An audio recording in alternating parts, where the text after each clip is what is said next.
To customize iPhone 17 action button, first of all, let's open the settings on our device. Next step is to scroll down and select the action button from here. And if you're wondering where to find action button, it's basically on the left, right above the volume button. So it's right here.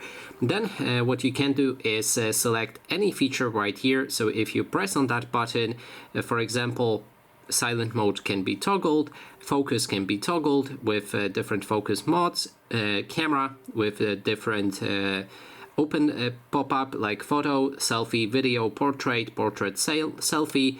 You can activate or deactivate flashlight.